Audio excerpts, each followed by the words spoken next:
market is not functioning properly. There has been a widespread loss of confidence, and major sectors of America's financial system are at risk of shutting down. Remember that historic 5-day rally, the biggest since 1933?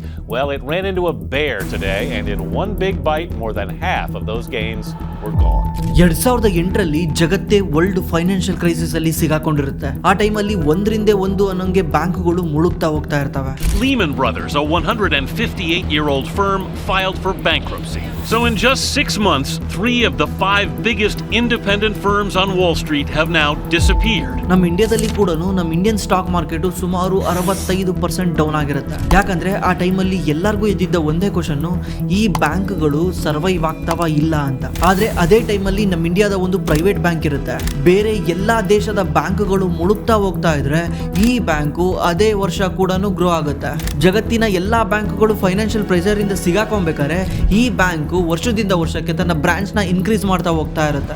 ಈ crisis ಅಲ್ಲಿ ಏನು effect ಆಗದಲ್ಲೇ grow ಆದಂತ ಈ bank ಯಾವ್ದಂದ್ರೆ HDFC bank.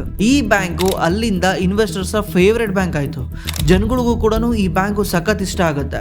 Next ಅಲ್ಲಿಂದ ಇಲ್ಲಿವರೆಗೂ ಈ bank ಸುಮಾರು 20 ಪಟ್ಟು ಜಾಸ್ತಿ ಆಗಿದೆ. ಅಂದ್ರೆ ಸುಮಾರು 2000% ಮೇಲೋಗಿದೆ. ಬಟ್ ಇವಾಗ ಈ ಬ್ಯಾಂಕು ನಿಜವಾಗ್ಲೂ ಸ್ಟ್ರಗಲ್ ಮಾಡ್ತಾ ಇದೆ. ಕಳೆದ 3-4 ವರ್ಷದಿಂದ ಈ ಬ್ಯಾಂಕು ಯಾವುದೇ ರೀತಿ ಇನ್ವೆಸ್ಟರ್ಸ್ಗೆ ರಿಟರ್ನ್ ಕೊಟ್ಟಿಲ್ಲ. ಮತ್ತೆ ಈ ಬ್ಯಾಂಕ್ನ ಪ್ರಾಫಿಟಬಿಲಿಟಿನಲ್ಲೂ ತುಂಬಾ ತೊಂದರೆ ಅನುಭವಿಸ್ತಾ ಇದೆ. ಅದೇ ರೀತಿ ಒಂದು ಕಾಲದಲ್ಲಿ ಬ್ಯಾಡ್ ಲೋನ್ಗೆ ಹೆಸರುವಾಸಿಯಾಗಿದ್ದ ಒಂದು ಬ್ಯಾಂಕ್ ಅಂದ್ರೆ ಅದು ICICI ಬ್ಯಾಂಕ್. ನೀವು ಯಾವುದಾದ್ರೂ ದೊಡ್ಡ ದೊಡ್ಡ ಕಾರ್ಪೊರೇಟ್ ಸ್ಕ್ಯಾಮ್ಗಳಲ್ಲೂ ಈ ಬ್ಯಾಂಕ್ನ ಹೆಸರು ಇದ್ದೇ ಇರ್ತಿತ್ತು. ಈ ಬ್ಯಾಂಕ್ನ CEOನೇ ಸುಮಾರು 3200 ಕೋಟಿ ಸ್ಕ್ಯಾಮ್ ಮಾಡಿರ್ತಾರೆ. ಅಂತ ಬ್ಯಾಂಕು ಇವತ್ತು ಮಾರ್ಕೆಟ್ ಅಲ್ಲಿ ಎವ್ರಿ ಡೇ ಮೇಲೆ ಹೋಗ್ತಾ ಇದೆ. ಈ ಬ್ಯಾಂಕಿನ ಪ್ರಾಫಿಟಬಿಲಿಟಿ HDFC ಬ್ಯಾಂಕಿಗಿನ್ನ 2-3 ಪಟ್ಟು ಜಾಸ್ತಿ ಆಗ್ತಾ ಇದೆ. ಹಾಗಿದ್ರೆ HDFC ಬ್ಯಾಂಕಿಗೆ ಇಷ್ಟೊಂದೆಲ್ಲ ಪ್ರಾಬ್ಲಮ್ ಬರೋಕ್ಕೆ ಕಾರಣ ಏನು? ಯಾಕೆ ಇವತ್ತು ICICI ಬ್ಯಾಂಕು HDFC ಬ್ಯಾಂಕ್ನ ಬೀಟ್ ಮಾಡ್ತಾ ಇದೆ?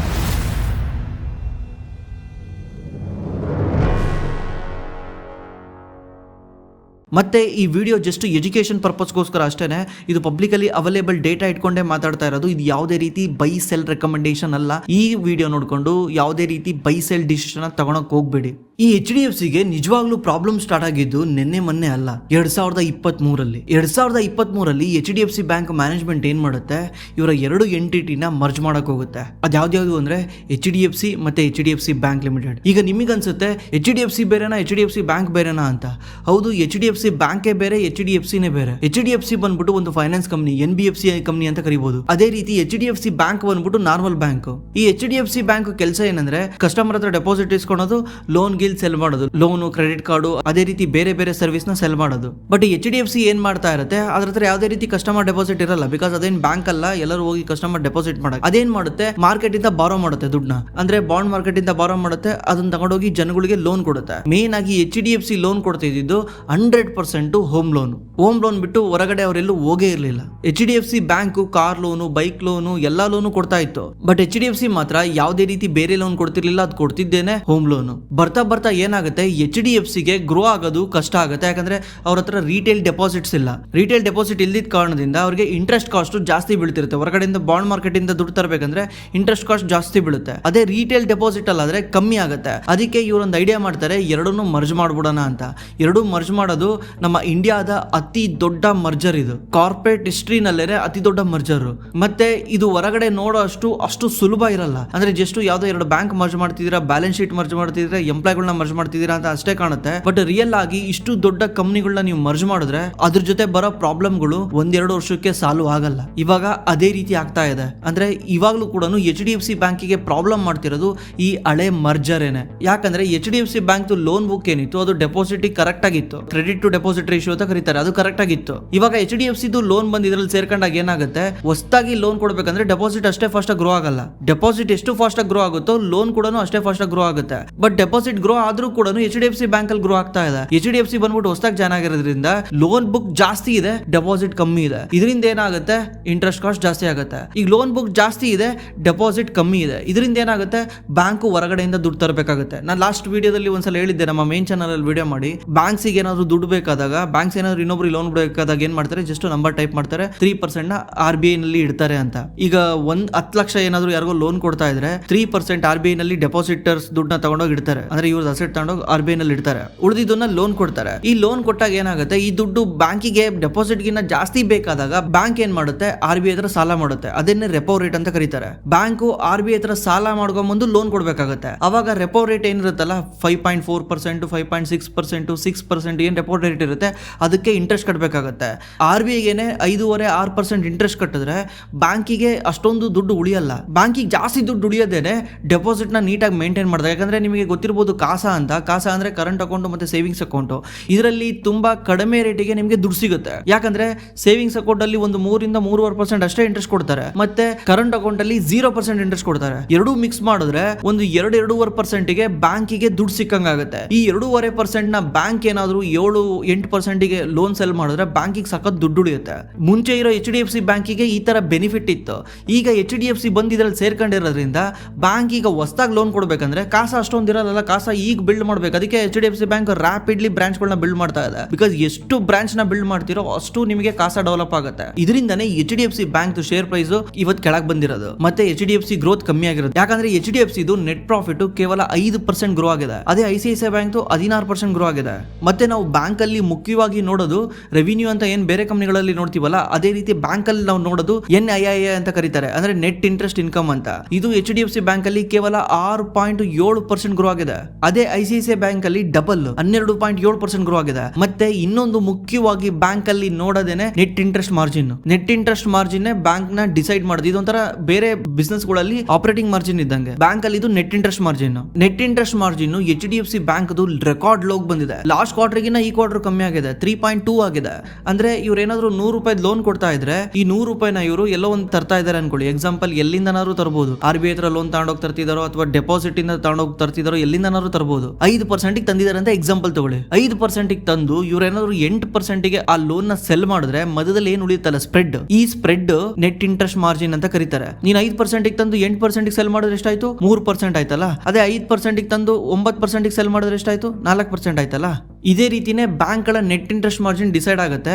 ಬಟ್ ಬ್ಯಾಂಕ್ಗಳು ನೆಟ್ ಇಂಟ್ರೆಸ್ಟ್ ಮಾರ್ಜಿನ್ ಜಾಸ್ತಿ ಮಾಡ್ಬೇಕಂದ್ರೆ ಇವ್ರದ್ದು ಕಾಸಾ ತುಂಬಾ ಸ್ಟ್ರಾಂಗ್ ಆಗಿರ್ಬೇಕು. ಕಾಸಾ ಅಂದ್ರೆ ಕರೆಂಟ್ ಅಕೌಂಟ್ ಮತ್ತೆ ಸೇವಿಂಗ್ಸ್ ಅಕೌಂಟ್. ಅವಾಗಲೇ ಹೇಳಿದ್ನಲ್ವಾ ಕಾಸಾ ಯಾಕೆ ಮುಖ್ಯ ಅಂತ. ಕಾಸಾದಲ್ಲಿ ನಿಮಗೆ ಕಡಿಮೆ ಇಂಟ್ರೆಸ್ಟ್ ದುಡ್ಡು ಸಿಗುತ್ತೆ, ನೀವು ರೆಪೋ ರೇಟ್ ಗಿನ್ನ ಕಡಿಮೆ ಇಂಟ್ರೆಸ್ಟ್ ದುಡ್ಡು ಸಿಗುತ್ತೆ. ಅವಾಗ ಏನಾಗುತ್ತೆ, ನಿಮಗೆ ನೆಟ್ ಇಂಟ್ರೆಸ್ಟ್ ಮಾರ್ಜಿನ್ ಜಾಸ್ತಿ ಆಗುತ್ತೆ. ನೀವು ಯಾರನ್ನ ಹೋಮ್ ಲೋನ್ ತಗೊಂಡಿರೋರು ನೋಡಿರ್ಬೋದು, ಅವ್ರದ್ದು ಸ್ಯಾಂಕ್ಷನ್ ಲೆಟರ್ ಅಲ್ಲಿ ಬರ್ದಿರ್ತಾರೆ 5.5% ರೆಪೋ ಇರುತ್ತೆ, ಅದ್ರ ಮೇಲೆ 2% ಬ್ಯಾಂಕ್ ಅಂತ, 2% 2.5% ಬ್ಯಾಂಕ್ ಕೆಲಸ ಮಾಡುತ್ತೆ. ಬಟ್ ಹಿಂದ್ಗಡೆ ಅವ್ರಿಗೆ ಕಾಸಾ ಇಂದ ಆ ಕಾಸ್ಟ್ ಇನ್ನೂ ಕಮ್ಮಿ ಆಗಿರುತ್ತೆ. ಇವ್ರು ಏನ್ ಮಾಡ್ತಾರೆ, ಟೋಟಲ್ ಮಿಕ್ಸ್ ಮಾಡ್ತಾರೆ. ಕಾಸಾದೊಂದು 50 ರೂಪಾಯಿ ಇದ್ರೆ ಟರ್ಮ್ ಡೆಪಾಸಿಟ್ ಇರುತ್ತಲ್ಲ, ಅಂದ್ರೆ FD ಇರ್ತಾರಲ್ಲ, ಅದ್ರದ್ದೊಂದು 30 ರೂಪಾಯಿ ಇರುತ್ತೆ. ಮತ್ತೆ RBI ಇಂದ ತಂದಿರೋದೊಂದು 20 ರೂಪಾಯಿ ಇರುತ್ತೆ. ಈ ತರ ಮಿಕ್ಸ್ ಮಾಡಿ ಆ 100 ರೂಪಾಯಿನಲ್ಲಿ ಸೆಲ್ ಮಾಡ್ತಾರೆ. ಇದನ್ನ ಬ್ಲೆಂಡೆಡ್ ಕಾಸ್ಟ್ ಅಂತ ಕರೀತಾರೆ. ಮಿಕ್ಸ್ ಮಾಡಿ ಎಲ್ಲಾನು ಮಿಕ್ಸ್ ಮಾಡ್ತಾರಲ್ಲ, ಇದು ಬ್ಲೆಂಡೆಡ್ ಕಾಸ್ಟ್ ಅಂತ ಕರೀತಾರೆ. ಬ್ಲೆಂಡೆಡ್ ಕಾಸ್ಟ್ ಒಂದು ವೆಲ್ ಮ್ಯಾನೇಜ್ ಬ್ಯಾಂಕ್ ಅಲ್ಲಿ ಎಷ್ಟಿರುತ್ತೆ ಅಂದ್ರೆ 4-5% ಇರುತ್ತೆ. ಅವ್ರದ್ದು ಇಂಟ್ರೆಸ್ಟ್ ಕಾಸ್ಟೇ ಅಷ್ಟಿರುತ್ತೆ.